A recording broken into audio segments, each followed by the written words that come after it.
অন্যের সন্তানকে নিয়ে খারাপ কিছু বলার আগে এটা অবশ্যই ভাববেন যে আপনারও কিন্তু সন্তান আছে এবং সেই সন্তানেরও কিন্তু সন্তান হবে। আজ আপনি হয়তো গর্ব করে অন্যের ছেলে মেয়েকে নিয়ে নিচু কথা বলেন, বললেন ওদের কোনো শিষ্টাচার নেই, কেমন বেয়াদব। কিন্তু একবারও ভাবলেন না যে ভাষা আপনি আজ অন্যের সন্তানকে নিয়ে ব্যবহার করছেন, হয়তো আগামীকাল কারো মুখে ঠিক এই কথাগুলোই শুনবেন আপনার নিজের সন্তানকে নিয়ে।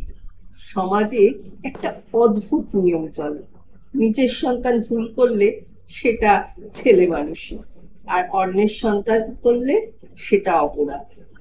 পৃথিবীটা গোল, আপনি যেটা অন্যের সন্তানের ওপর প্রয়োগ করলেন একদিন ঠিক সেইটুকুই এসে থামবে আপনার নিজের দরজায়। কারণ বিচার করা সহজ, সহানুভূতি দেখানো কঠিন। কিন্তু দুনিয়াতে সবচেয়ে ভয়ঙ্কর অভিশাপ হয় অন্যের চোখের জল থেকে উঠে আসা কষ্টে। আপনি ভুলে যাচ্ছেন সন্তানরা শুধু বই থেকে শেখে না, তারা শেখে চারপাশ দেখে।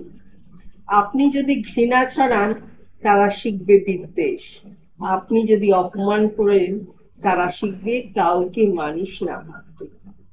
আজ আপনি যেমন অন্যের সন্তানকে নিয়ে মন্তব্য করছেন, আগামীকাল কেউ ঠিক তেমন ভাবেই আপনার নাতি নাতনির দোষ ধরবে।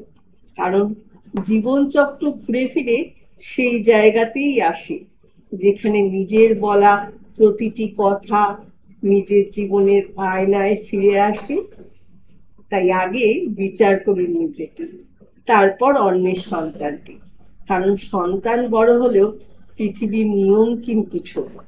আপনার মুখের শব্দ যদি অন্যের সন্তানকে বীজ দিতেও পারে, তবে ঠিক সেই শব্দ একদিন আপনার রক্তের মানুষকেও পোড়াবে।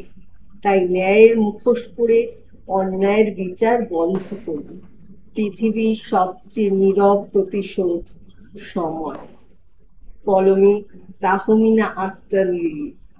ভালো থাকবেন, ভালোবাসায় থাকবেন।